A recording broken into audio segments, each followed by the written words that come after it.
Assalamu alaikum everyone. My name is Khalid Khan and you are watching a video of Learn English with Khalid Khan. Well listeners, if clause or conditional sentence.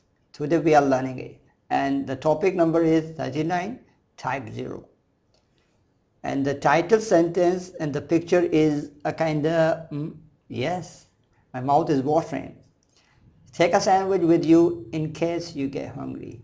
अपने साथ sandwich ले लें अगर आपको भूख लगे तो. Well anyway, आज जो टॉपिक हम शुरू कर रहे हैं इस टॉपिक का जो दारोमदार है वो एक्चुअली क्या है कि 2-4 टॉपिक एक साथ इनकी सबकी थीम एक सी है क्योंकि इनको कहा जाता है कंडीशनल सेंटेंसेस या इफ़ क्लॉजेज. तो पहले हमें ये समझना पड़ेगा ये इफ़ क्लॉजेज हैं क्या और कंडीशनल सेंटेंसेस है क्या. देखें, व्हाट आर कंडीशनल सेंटेंसेस और इफ़ क्लॉजेज. क्लॉज क्या होता है कि एक समझ लें एक छोटा सा टुकड़ा सेंटेंस का जो कि मुकम्मिल नहीं है मगर उसके अंदर एक मैसेज हैगा.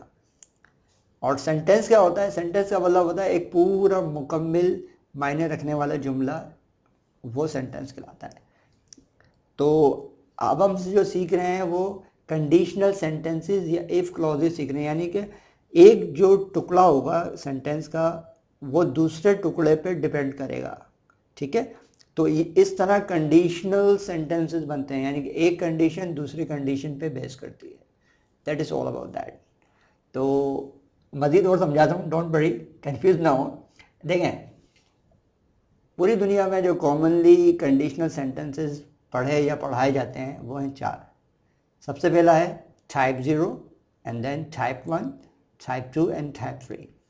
वन बाय वन छोटा सा इंट्रोडक्शन देता हूँ, मगर आज जो हम सिर्फ पढ़ रहे हैं वो है टाइप 0. मगर ये चारों का तारुफ छोटा सा हो जाएगा तो थीम आपकी क्लियर हो जाएगी और इंशाल्लाह आप समझ जाएंगे. ठीक है, देखें टाइप 0 क्या बात करता है. अगर हमें बात करनी है फैक्ट्स और प्रोबेबल थिंग्स के ऊपर बात करनी है कि if you study grammar it gets easier. अगर आप ग्रामर पढ़ते हैं तो ये आसान हो जाता है, यानी कि अंग्रेज़ी को सीखना आसान हो जाता है. ये एक फैक्ट्स है. ठीक है, तो कहने का मतलब ये है कि चीज़ आसान हो जाती है और ये एक ऐसा ही रूल टाइप की चीज़ है और ये फैक्ट है कि अगर आप ऐसा करते हैं तो ऐसा हो जाता है.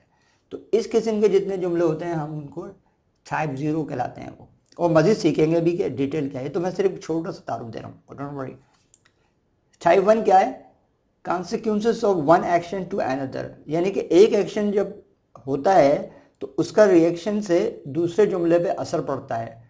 तो जैसे कि एक मिसाल दी हुई है इसी की, if you practice every day you will improve faster.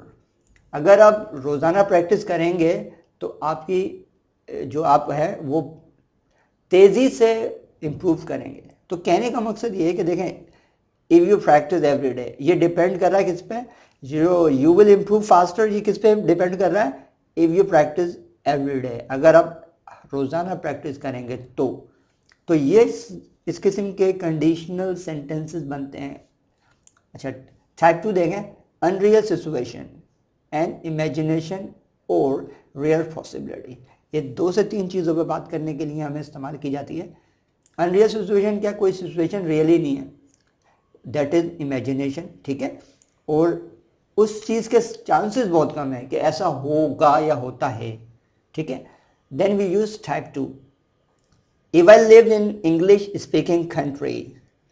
जैसे कि ये छोटा सा टुकड़ा है इसको हम क्लोज कहते हैं. ठीक है, ये जो छोटी सी क्लोज है इसका मतलब है if I live in English speaking country, अगर मैं इंग्लिश स्पीकिंग कंट्री में रहता, इट मीन्स ये अनरियल सिचुएशन है, इमेजिनेशन है.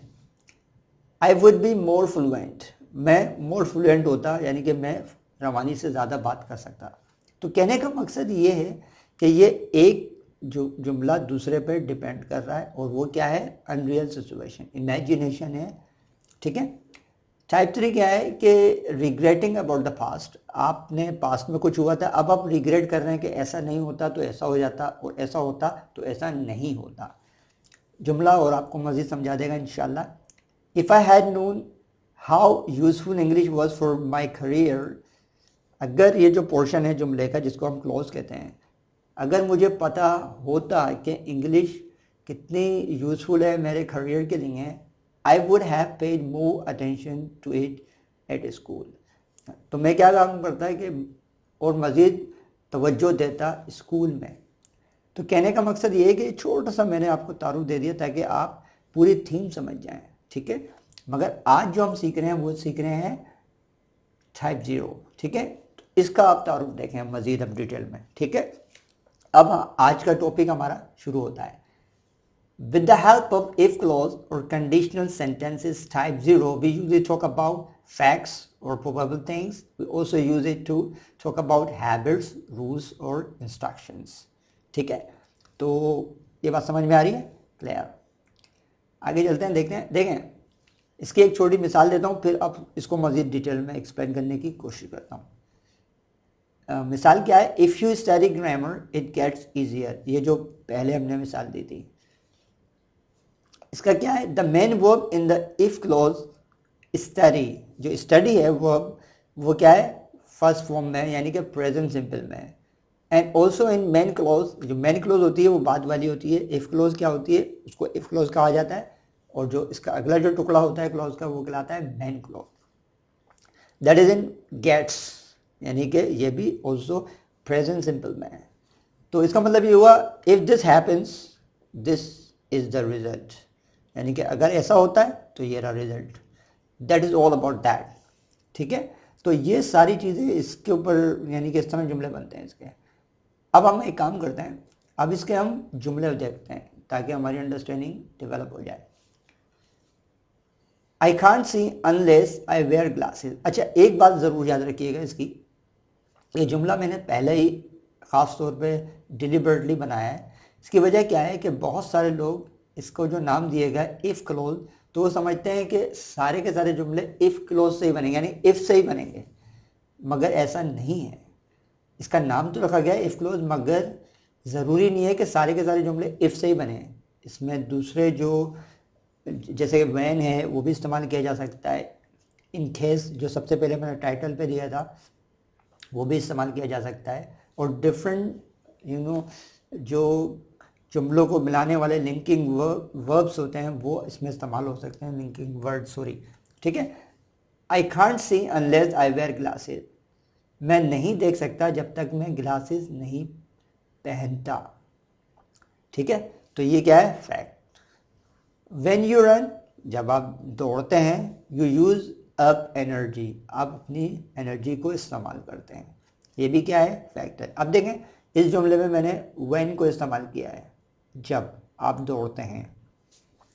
इसी तरह तीसरा जुमला है, इफ़ यू हीट वाटर, जब आप पानी को हीट देते हैं, इट बॉइल्स, या इस तरह भी कह सकते हैं इट गेट्स बॉइल्ड। तो दोनों इसके मतलब ये फैक्ट हैं। If this happen there is a result, ठीक है। ये बस ये याद रखिएगा, ऐसा होता है तो ये इसका फैक्ट है। If you dial this number no one answers, जब ये नंबर आप डायल करते हैं कोई जवाब नहीं देता। Just ask me if you need any kind of help, मुझसे सिर्फ आप पूछिएगा या बोलिएगा अगर आपको किसी किस्म की मदद की ज़रूरत होती है। If you eat a lot of at night, अगर आप बहुत ज़्यादा रात में खाते हैं, do not sleep just right after that, उसके फ़ौरन बाद मत सोया करें, ठीक है। ये भी फैक्ट है। तो ये इंस्ट्रक्शन भी है इस तरह से, और ये हो सकता है ये रूल भी हो। एनीवे, जो टाइटल सेंटेंस है वो दोबारा आ गया आपके सामने। And your mouth might start watering, take a sandwich with you in case you get hungry, ठीक है। अब मैं दोबारा इसको इसकी ट्रांसलेशन नहीं करता, you know very well. And the last sentence is if Daniel has any money, जब अगर दानियल के पास पैसे होते हैं, ही स्पेंड्स इट, वो फ़ौरन यानी कि ख़त्म कर देता है, खल्लास कर देता है उनको। एनीवे, आज का टॉपिक इख्तिताम को पहुंचा, उम्मीद है समझ में आया होगा। मैंने पूरी कोशिश करी है कि बहुत ही सिंपल स्टाइल में इसको लेके चलूँ। बहुत सारे टीचर्स को बहुत ज़्यादा कॉम्प्लिकेटेड करके पढ़ाते हैं, मगर मैंने पूरी कोशिश करी है कि इसको बहुत सिंपल लेके चलूँ, और उम्मीद है आपको समझ में आया होगा। वेल लिसनर्स, अगली वीडियो तक के लिए इंतज़ार करना पड़ेगा। मिलते हैं अगली वीडियो में। अपने इस खादिम को इजाज़त दें। अल्लाह हाफ़िज़।